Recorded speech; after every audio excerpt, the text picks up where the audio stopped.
근데 아이들은 물론 남편도 뭐 하나 제 맘대로 되는 게 없었어요. 그래도 남편보다는 역시 아이들인 것 같아요. 혼자서 아이 셋을 키우는 게 벅찰 때도 있지만 남편한테 보내고 왔으면 두고두고 후회했을 것 같아요. 예전에는 아이들을 남편한테 보내야 되나 고민할 때도 있었거든요. 근데 그러지 않길 잘한 것 같다는 생각이 들어요. 저랑 남편은 서울에 있는 연구소에서 처음 만나게 됐어요. 저는 그때 정규직으로 일하고 있었고 남편은 1년 계약직으로 일하러 온 거였죠. 근데 제 후임이 임신해서 휴직을 하는 바람에 저랑 같이 일하게 됐어요. 매일 붙어서 일하다 보니 조금씩 호감이 쌓이기 시작했습니다. 그리고 사람이 괜찮다고 느꼈던 적이 많았어요. 같이 일을 할 때 굳은 일들도 본인이 직접 한다고 나서는 적도 많았거든요. 저희는 연구소다 보니 위험한 물질도 많은데 제가 그 작업을 할 때마다 본인이 대신하겠다며 많이 도와줬습니다. 그렇게 한 6개월 정도 일하니 남편 계약이 끝나갈 때가 되었습니다. 그렇게 늦게 저희는 교제를 시작하게 됐어요. 근데 뭐가 그렇게 불같은지 아이를 갖게 됐습니다. 그때 제가 더 조심했어야 됐는데 오랜 기간 만난 것도 아니고 사귄 지는 얼마 되지도 않아서 아기가 생겨버렸습니다. 너무 당황스러워서 부모님께 어떻게 말해야 되나 고민이 되었죠. 그리고 당장 이 아이를 낳아서 키워야 하나에 대해서도 고민이 많았습니다. 그래서 어떻게 하면 좋을지 남편한테 물어봤죠. 나 임신한 것 같아. 아니, 나 임신했어. 어떡하지? 아직 초기니까 그냥 지금이라도 산부인과에 빨리 가서. 남편이 아무 말 안 하고 가만히 저를 쳐다보더니 괜히 무서운 마음이 들었습니다. 그리고 남편이 한마디를 꺼냈죠. 우리 낳자. 나는 당신이랑 결혼하고 싶었어. 만난 지 얼마 안 되기도 해서 말을 꺼내지 못한 거지. 이렇게 아이가 생긴 것도 나는 다 운명이라고 생각해. 나나 당신이라 그렇게 어린 나이는 아니잖아. 그러니 조금 급한 감이 있긴 하지만 결혼을 해도 좋을 것 같은데? 당신은 어떻게 생각해? 제가 임신한 사실을 얘기한 후 고민하는 것 같더니 남편은 빨리 결혼하자고 얘기했습니다. 그 말을 듣는데 저도 모르게 안심이 됐었나 봐요. 눈물이 계속 흘렀어요. 혹시나 책임지지 않으려고 하면 어쩌나 싶은 마음도 있었거든요. 다행히 결혼하자고 해줘서 고마웠죠. 그리고 이후에는 부모님의 큰 산도 남아 있었습니다. 나름 착실하게 공부해서 회사원으로 일하며 나름 부모님의 자랑스러운 딸이었는데 그런 딸이 결혼도 하기 전에 아기부터 가졌으니 부모님께 실망을 끼쳐드릴 것 같아 걱정이 되었어요.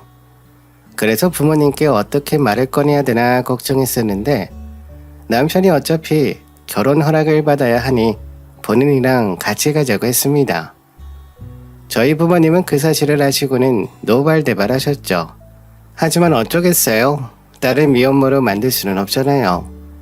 그렇게 저희는 결혼하게 됐습니다. 결혼이 우선이다 보니 다른 것들을 신경 쓰지 못했어요. 그래서 신혼집은 결혼식 이후에 알아보게 됐죠.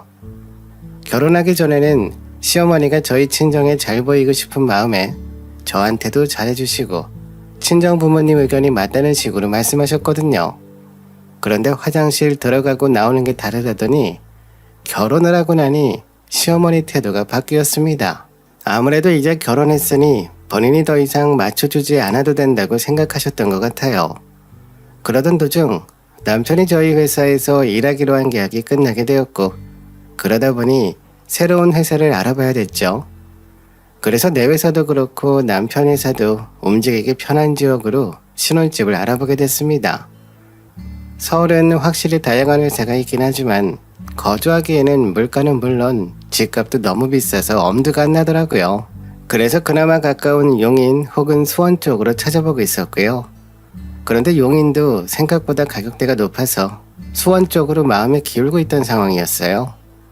근데 이 소식을 들은 시어머니가 저희를 불러서는 신혼집을 시댁 근처로 잡으라고 한마디 하셨어요. 너희 신혼집을 수원으로 알아보고 있다며? 그러지 말고 우리 집 근처로 와. 그래야 나중에 너희 애 낳고 돈 필요할 때 내가 도와줄 수라도 있지. 너희 친정이 천안이라 회사에서 더 멀어지잖아. 회사 옮길 것도 아니라며. 그리고 아들도 이제 새로 취업하고 그러면 정신없을 텐데 도와줄 수 있는 사람이 옆에 있는 게 편하지. 그렇긴 한데 수원 정도면 회사 다니는 길도 좋아서 힘들지 않거든요. 그리고 왜 우리 집 근처에 안 온다는 거야? 내 딴에는 잘해주려고 그런 건데. 그래, 너희 마음대로 해라. 연고도 없는 지역에 가서 고생해봐야 어머니가 예전에 말씀하신 게 옳았지 할 거다. 시어머니는 수원에 신혼집을 잡지 말고 계속해서 본인 집 근처로 오라고 하셨습니다. 솔직히 가기 싫었어요. 결혼한 주변 언니들이 시댁은 멀수록 좋다고 했거든요. 근데 멀어지기는커녕 가까워지니 걱정이 많았죠. 근데 연고도 없는 수원으로 이사 갔다가 정말 아쉬운 소리 하게 될 때가 있을까봐 시댁이나 친정 근처에 사는 것도 좋겠다는 생각이 들었습니다. 그렇게 고민하고 있는 도중 남편도 시댁 근처에 신혼집을 잡자고 하더라고요. 내 생각에도 엄마네 근처에 신혼생활 하는 게 나중에 우리 아이 태어나고 나서도 도움을 많이 받을 수 있으니 더 좋을 것 같아. 종종 엄마한테 애 맡기고 우리끼리 데이트도 할 수 있고, 그리고 당신도 어차피 일할 거잖아. 그러니까 도움받을 수 있는 곳에 우리 신혼집을 잡는 게 낫지 않겠어? 그렇긴 한데 솔직히 나는 시어머니 근처에 사는 거 걱정돼. 이번에도 결혼식하고 난 후에 은근히 나를 대하는 태도가 달라지셨단 말이야.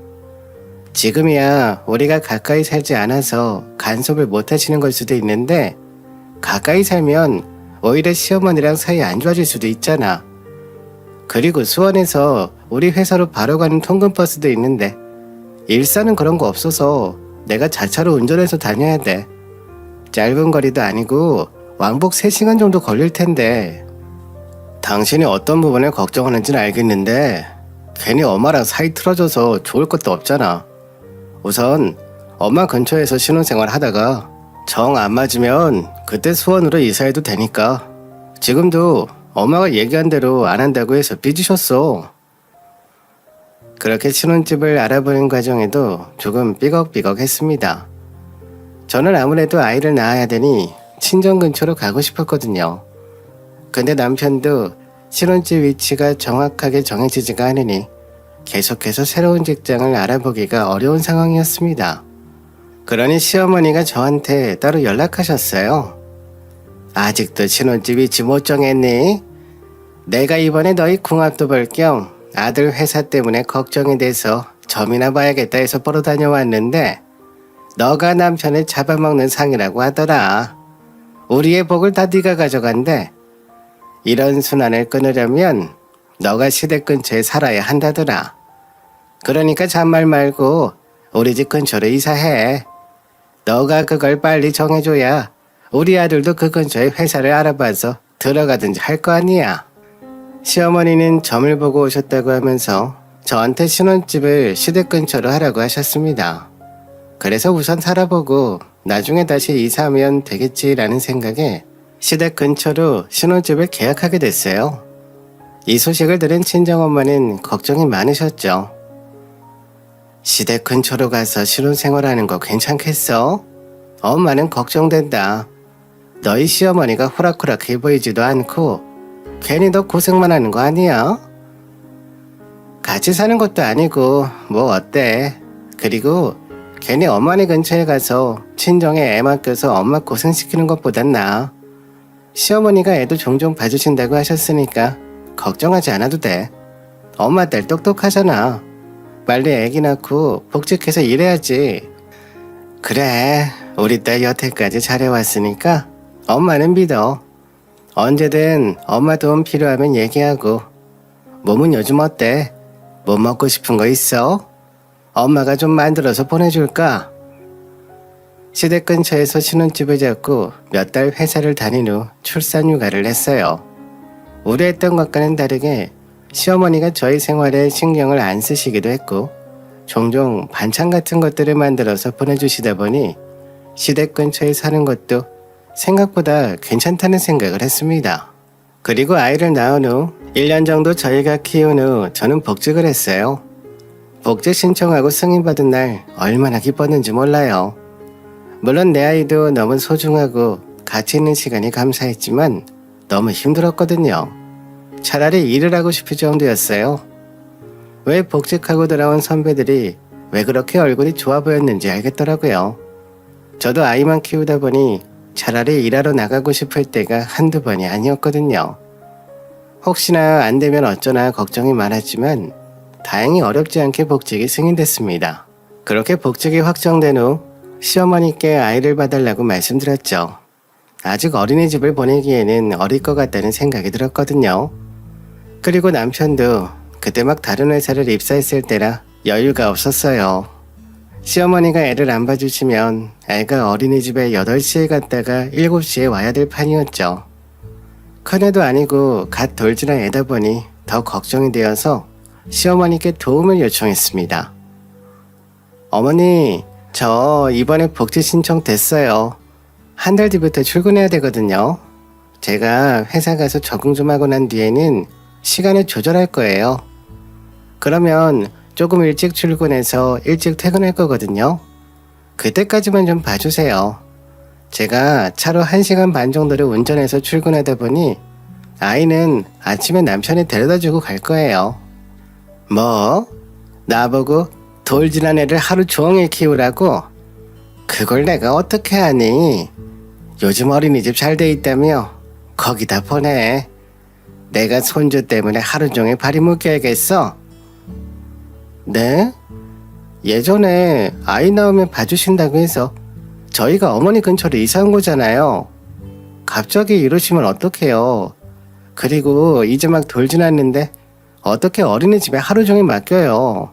어머니 너무하신 거 아니에요? 에이 그거야 주말에 길어야 2-3시간 정도 봐준다는 거지. 이렇게 일주일 내내 봐준다고는 말 안 했다. 그리고 나 다리 아파서 골골대는 거 너도 뻔히 알면서 어떻게 나한테 손주를 맡길 수가 있니? 너네가 더 너무한 거 아니야? 너무 당황한 마음에 남편한테 당장 어떻게 할 거냐고 물어봤습니다. 그때 이사 올 때 남편이 시어머니가 애 봐주시기로 했다고 했었거든요. 그래서 저도 나중에 도움을 받아야 할 수 있으니 시댁 근처로 오는 걸 동의한 건데 이제 와서 말이 달라지니 당황스러웠죠. 시어머니가 우리 애 못 봐주시겠대. 나는 한 달 뒤에 복직해야 되는데 어떡할 거야? 그럼 우선 어린이집 보낼 수 있는지 먼저 알아보자. 당신 직장 내에도 어린이집 있지 않아? 그리고 우리 집 근처에 있는 어린이집도 한번 알아보자. 나도 엄마가 못 봐주신다고 할 줄 몰랐네. 그런데 어쩌겠어. 아무래도 나이가 있으시니까. 아니면 장모님한테 연락해볼까? 장모님도 뭐 하시는 일 없으시잖아. 평일에 애 맡기고 주말에만 우리가 데려와서 보는 건 어때? 뭐? 우리 엄마한테 애를 맡기자고? 이럴 줄 알았으면 우리가 신혼집을 일산으로 안 했지. 어머니가 애 봐주신다고 해서 우리가 일산으로 오게 된 거 잊었어? 우리 엄마가 애들 봐주실 거라고 했으면 친정 근처로 신혼집을 잡았겠지. 그때 내가 천안이 우리 회사 오기 더 편하다고 얘기했잖아. 너무 화가 났지만 남편만 잡는다고 상황이 해결되는 것은 아니어서 아이를 맡길 수 있는 곳을 찾아봤습니다. 다행히 한 군데 자리가 있더라고요. 영아 어린이집이기도 해서 어린아이들 위주로 봐주신다고 하고 마침 빈자리가 있어서 이번 달에 들어와서 적응하면 될 것 같다고 하셨습니다. 다행히 복직에는 문제가 없을 것 같아 안심했고요. 아침 7시 반부터 보육을 시작해서 저녁 9시까지 봐주신다고 하더라고요. 저희는 남편이 출근할 때 8시에 맡기고 남편이 야근을 안 하면 6시쯤 아이를 데려오고 남편이 야근을 하거나 출장을 간 날에는 제가 어린이집에 7시에 가서 아이를 데려왔습니다. 그러다 보니 출근하거나 퇴근하면 벌써 체력이 방전되었지만 그래도 해야 할 일들이 남아있으니 꾹 참고 했죠. 이런 피로감들이 계속 쌓이니 결국 저는 과로로 쓰러졌습니다. 회사에서 앉아서 일하다가 누가 부탁할 일이 생각나서 벌떡 일어났는데 눈앞이 캄캄해졌어요. 그때는 순간 꿈인가 라는 생각이 들었던 것 같아요. 그리고 눈을 뜨니 병원 천장과 울고 있는 엄마가 보였습니다. 아무래도 제가 갑자기 쓰러지게 되니 가족들한테 연락이 갔던 것 같아요. 근데 남편이 회의 중이라 전화를 못 받았었나 봐요. 그래서 저희 친정부모님께 연락이 간 거였죠. 제가 일어났을 때 남편이 아이는 시어머니한테 맡기고 혼자 헐레벌떡 병실로 들어왔습니다. 그리고는 다 같이 의사 선생님을 보게 됐어요. 검사 결과 알려드리려고요. 마침 가족분들이 다 오셨네요. 확인해보니까 과로로 인해서 갑자기 쓰러지신 것 같아요. 최근 무리를 좀 하셨나요? 2일 정도 수액 맞으시고 그 뒤에 집에 가셔서도 무리하지 말고 휴식을 취하시는 게 좋을 것 같네요. 의사 선생님의 얘기를 들은 후 친정어머니는 화가 난 나머지 남편한테 큰 소리로 한 소리 했습니다. 애 몸이 이렇게 되기까지 장서방은 도대체 뭐 한 거야? 이래서 내가 시댁 근처로 이사 간다고 했을 때 말린 거였는데 애가 얼마나 힘들었으면 회사에서 과로로 쓰러졌겠어. 장서방도 몰랐겠지. 장서방도 정신없을 테니 우선 우리는 먼저 집으로 갈 테니까 이번 주 주말에 장서방만 우리 집으로 들리게. 누워있는 제 앞에서 남편은 친정부모님께 한 소리 들었습니다. 근데 아무래도 사람들이 많이 있는 병실이다 보니 제대로 말을 못하셨다고 생각하셨나 봐요. 남편한테 주말에 친정으로 내려오라 하셨고요. 주말이 오기 전까지 남편은 얼굴빛이 좋지 않았어요. 그리고 저랑 같이 가는 것도 아니고 남편만 오라고 했으니까요. 그렇게 주말이 됐습니다. 남편은 죽을 상을 한 후 친정으로 떠났죠. 장인 장모님, 저 왔습니다. 제가 죄송한 마음에 장모님 좋아하시는 쿠키 사왔습니다. 지금 자네 웃음이 나오나? 애 낳고 체력이 얼마나 떨어지는데 애가 1시간 넘게 운전하면서 회사 다니고 그리고 집에 와서는 또 애 보고 얼마나 힘들었으면 그랬겠어. 맞벌이면 집안일도 애 보는 것도 반반해야지. 회식이란 거 갈 생각하지 말고 그 시간에 빨리 집에 와서 애나 봐. 장모님, 제가 그래도 많이 도와줬는데. 장서방, 도와주는 게 아니라 내 일처럼 해야지. 걔가 예전에 공부하다 쓰러지겠다 싶었을 때도 괜찮았었는데 얼마나 힘들었으면 회사에서 쓰러졌겠나. 자네도 이제 아빠가 돼서 알 거라고 생각한다. 한 번 더 내 딸 쓰러졌단 소리 들으면 각오하게. 그렇게 남편은 저희 부모님께 호되게 잔소리를 듣고 왔습니다. 혼자 다녀와서 아무 음식도 안 먹고 누워만 있길래 제가 괜찮냐고 물어봤죠. 부모님이 뭐라고 많이 하셨어? 당신 싫어서 그런 거 아닌 거 알지? 내가 이번에 과로 때문에 쓰러지고 그래서 그런 거야. 나도 알아. 근데 내가 여기서 더 어떻게 도와줘? 당신이 오전에 애 어린이집에 보내면 내가 데려오고 도와줄 수 있는 부분이 있으면 항상 도와주잖아. 여기서 내가 어떻게 더해줘? 출장 때문에 못 데리고 온 날들이 있었던 것뿐이지 내가 이렇게까지 불려가서 장모님이랑 장인어른한테 혼나는 게 말이 돼? 이럴 거면 그냥 당신 회사 그만둬. 그리고 애나 봐. 뭐? 말을 왜 그렇게 해? 그리고 내가 회사 그만두면 당신이 나 버는 만큼 벌 수 있어? 당신이 능력이 안 되니 내가 애 가져서도 일한 거잖아. 그리고 당신이 지금 나보다 잘 벌어? 그것도 아니잖아. 당신이 돈 많이 벌었어 봐. 내가 이렇게 과로로 쓰러지나? 저랑 싸우던 남편은 더 이상 할 말이 없었는지 갑자기 옷을 챙겨 입고는 밖으로 나갔습니다. 저도 너무 화가 나서 얘기하긴 했지만 화가 좀 내려가니 너무 심한 말을 한 건 아닌가 싶었어요. 남편이 저보다 돈을 잘 못 버는 부분에 대해서 스스로 힘들어했던 적이 있었거든요. 순간 그 말은 하지 말할 걸이라는 생각이 들었습니다. 그건 제가 너무한 것 같아 남편이 오면 사과하려고 했죠. 남편은 나간 지 1시간 정도 뒤에 들어왔고요. 남편을 보자마자 제가 먼저 사과했습니다. 미안해. 내가 너무 심하게 얘기한 것 같아. 애나 보라는 말에 나도 웃겼던 것 같아. 그리고 나 당신이 돈 못 번다고 생각 안 해. 아까는 내가 너무 생각도 안 하고 말한 것 같아. 미안해. 아니야. 당신이 나보다 돈 잘 버는 거 사실인데 뭐. 내가 능력이 없어서 그런 건데 뭐. 그리고 나도 장모님이나 장인어른을 너무 이해 못한 것 같아. 만약 내 자식이 그랬으면